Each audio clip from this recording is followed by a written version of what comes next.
Hello everyone, welcome back to my channel. कैसे हो आप सभी? आई एम श्योर कि आप सभी लोग ठीक होंगे। तो चलिए हम लोग आज का वीडियो स्टार्ट करते हैं। आज के वीडियो में हम लोग जो है एक क्वेश्चन डिस्कस करेंगे जो हमारे रिसर्च के क्वेश्चन पेपर में काफ़ी बार पूछा गया है। तो चलिए स्टार्ट करते हैं।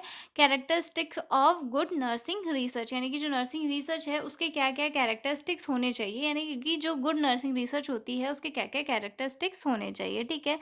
तो नर्सिंग रिसर्च क्या है? नर्सिंग रिसर्च जो है एक सिस्टमेटिक और साइंटिफिक प्रोसेस है जिसके अंदर जो प्रॉब्लम्स होती है उनका सॉल्यूशन निकाला जाता है, उनके ऊपर नई नई जो है चीज़ों को डेवलप किया जाता है ताकि पेशेंट की केयर इम्प्रूव हो और साथ ही साथ जो हेल्थ वर्कर्स हैं उनका स्किल्स और नॉलेज भी डेवलप हो। ठीक है।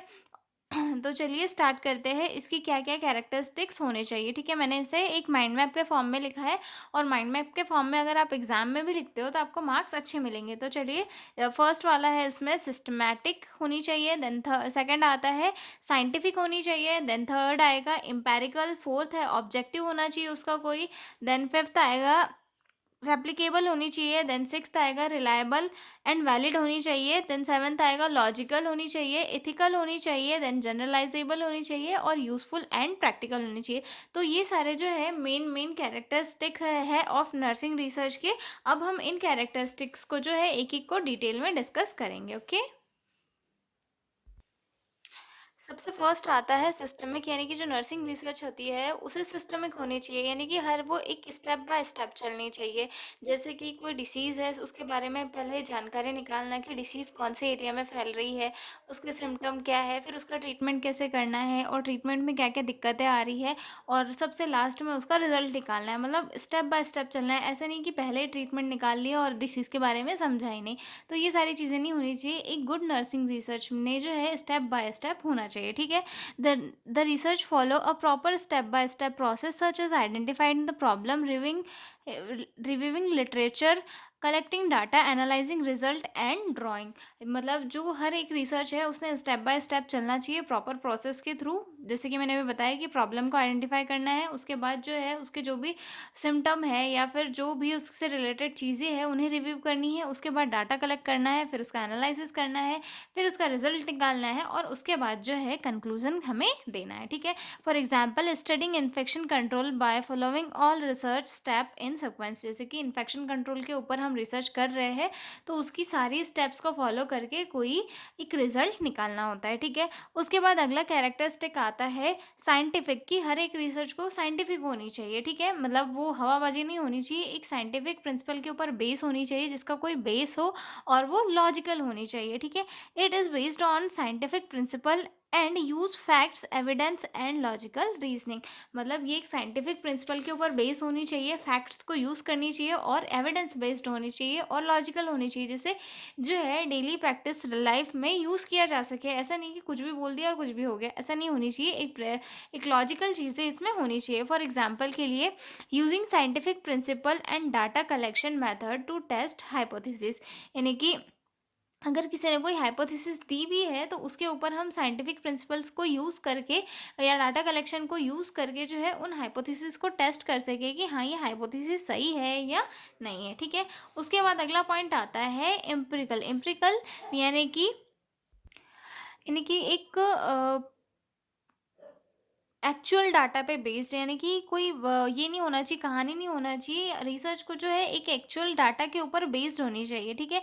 It is based on direct और observed evidence rather than personal opinion और बिलीफ, यानी कि किसी के पर्सनल ओपिनियन के ऊपर बेस नहीं होनी चाहिए या फिर किसी के ये जो है बिलीफ्स के ऊपर बेस नहीं होनी चाहिए। जो इंफॉर्मेशन है या फिर एविडेंस है वो डायरेक्ट हमें पेशेंट से जाकर लेना है या फिर कम्युनिटी से जाकर लेना है, कहीं भी किसी से जो है सेकेंड हैंड इन्फॉर्मेशन लेके हमें रिसर्च नहीं करनी है। तो वो एक गुड रिसर्च कहलाती है। For example collecting data from actual patient in the hospital.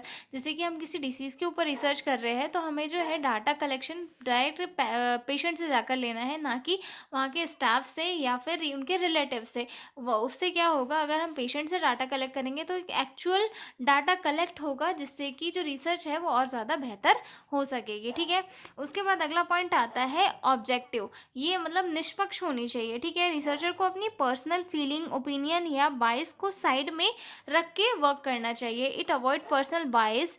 The researcher should focus only one fact and data. मतलब रिसर्च को अपना जो ईगो है या फिर अपना जो भी उस चीज़ को लेकर ईगो है या फिर पर्सनल इश्यूज है, उस रिसर्च से हमेशा दूर रखना है, ताकि वो रिसर्च अच्छी बन सके। For example, recording patient recovery rate without being influenced by personal feeling. मतलब अगर आप जो है दो मेडिसिन कंपेयर, मतलब जो है अगर हम पेशेंट का जो डाटा है अगर वो ले रहे हैं, उसकी रिकवरी रेट, उसमें ये जो है एक अपनी पर्सनल फीलिंग्स के इससे इन्फ्लुएंस्ड होकर हमें कोई चीज़ें कलेक्ट नहीं करनी है।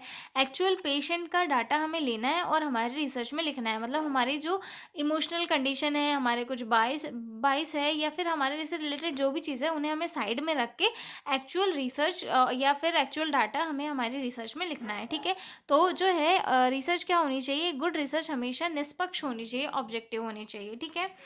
उसके बाद अगला अगला कैरेक्टरिस्टिक है हमारा रेप्लिकेबल। रेप्लिकेबल यानी कि उसे दोहराया जा सके, यानी कि उसे वापस से जो है ये किया जा सके। The research can be repeated by other under similar condition and should be given similar result.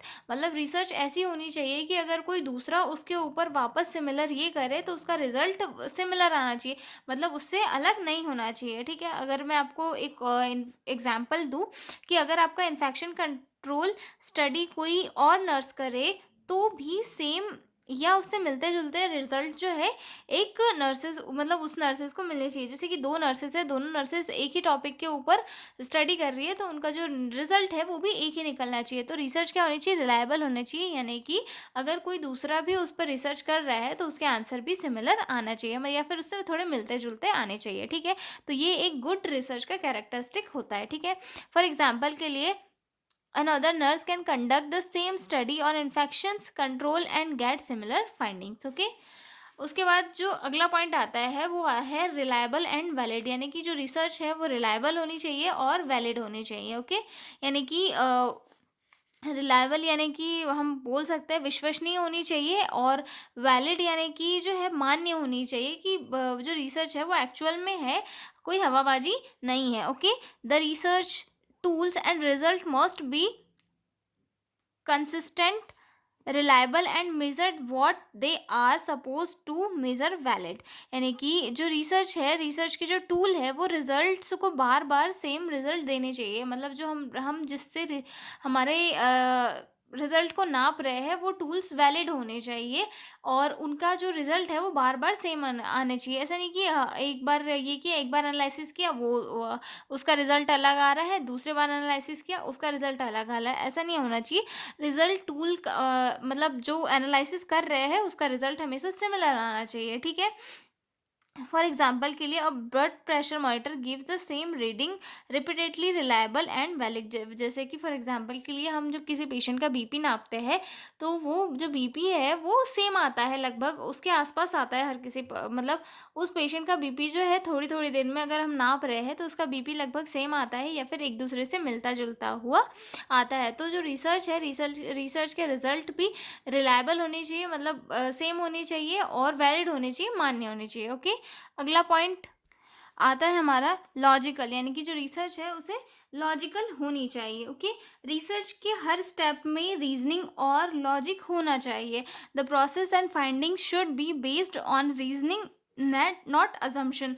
मतलब कोई अजम्पशन नहीं होना चाहिए, एक मतलब पर्टिकुलर रीजनिंग होनी चाहिए उसके पीछे, वैलिड होनी चाहिए, लॉजिक होना चाहिए जिसके ऊपर हमारा जो रिसर्च है वो बेस्ड होना चाहिए, ठीक है। फॉर एग्जाम्पल के लिए, data analysis and interpretation should logically match the objectives, okay।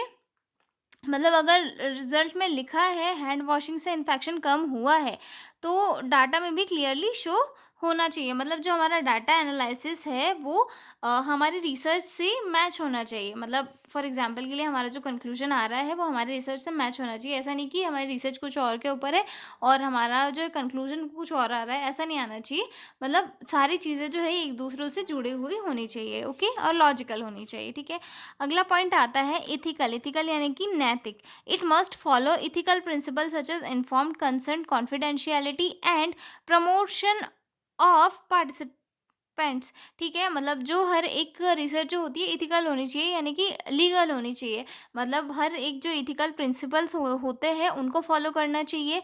साथ ही साथ हम किसी से अगर कोई इन्फॉर्मेशन ले रहे हैं तो हमें उन्हें पूरा अपना कंसेंट बताना है कि हम ये जो आपसे इन्फॉर्मेशन है ये क्यों ले रहे हैं। और साथ ही साथ रिसर्च कॉन्फिडेंशियल होनी चाहिए कि हाँ, ये जो है रिसर्च वो सही है, और जो सारे जो उसके पार्टिसिपेंट्स हैं, जो लोग कर रहे हैं, उनके ऊपर जो है कोई किसी प्रकार का कोई लीगल एक्शन नहीं होना चाहिए।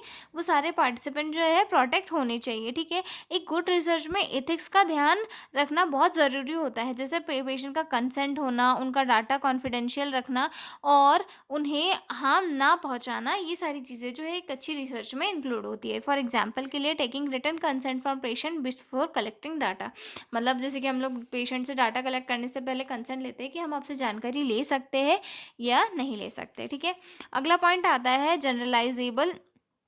The result should apply to a larger population, not just a sample studies. मतलब जो डाटा है, जो रिसर्च हमने की है, वो जो है लार्ज पॉपुलेशन के ऊपर अप्लाई होना चाहिए। मतलब बहुत थोड़ी सी पॉपुलेशन के ऊपर ना अप्लाई होकर बहुत सभी लोगों के ऊपर अप्लाई होना चाहिए। फॉर एग्जांपल के लिए अगर आप जो है 100 डायबिटिक पेशेंट पर स्टडी करते हैं और सिमिलर पैटर्न सभी में मिलता है, तो रिजल्ट दूसरे डायबिटिक पेशेंट पर भी अप्लाई हो सकते हैं। मतलब हमने 100 डायबिटिक पेशेंट के ऊपर स्टडी की और उनसे कुछ रिजल्ट मिले, उनको हमने केयर दी और उनसे जो है रिजल्ट अच्छे मिले, तो हम वही केयर अगर दूसरे 100 डायबिटिक पेशेंट पर कर रहे हैं तो उनकी भी रिजल्ट आउटकम वैसे होना चाहिए, पॉजिटिव आउटकम उससे मिलना चाहिए, ठीक है। ओके, अगला पॉइंट आता है हमारा यूज़फुल एंड प्रैक्टिकल। जो नर्सिंग रिसर्च है उसे यूज़फुल और प्रैक्टिकल होनी चाहिए। The finding should be help improve nursing care, education and management. मतलब जो हम रिसर्च कर रहे हैं वो नर्सिंग केयर या फिर एजुकेशन या फिर मैनेजमेंट में यूज़फुल होनी चाहिए, ताकि उसका यूज़ होके जो चीज़ें हैं वो यूटिलाइज हो सके। For example A study on hand washing improving patient safety can applied in hospital. जैसे कि हैंड वॉशिंग के ऊपर स्टडी करना, जिससे कि एजुकेशन में लाया जा सके और जिससे कि पेशेंट की केयर में इम्प्रूवमेंट आ सके, ठीक है। तो ये हो गया हमारा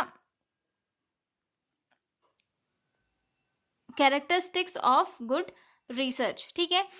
एक शॉर्ट में अगर मैं बताऊँ तो a good nursing research is a systematic, scientific, empirical, objective, replicable, reliable, valid, logic, ethical, generalizable and useful होती है। एक अच्छी नर्सिंग रिसर्च वो है जो step by step science based, ethical, reliable और रियल लाइफ में यूजफुल हो, ठीक है। तो ये हो गए हमारे characteristics of good nursing research. तो मिलता है अगले वीडियो में एक नए क्वेश्चन के साथ, ठीक है। तो तब तक के लिए बाय बाय। और पीडीएफ नोट चाहिए हो तो डिस्क्रिप्शन में मेरा कांटेक्ट दिया हुआ है, वहाँ पर कांटेक्ट करके आप लोग पीडीएफ नोट्स ले सकते हो, ठीक है।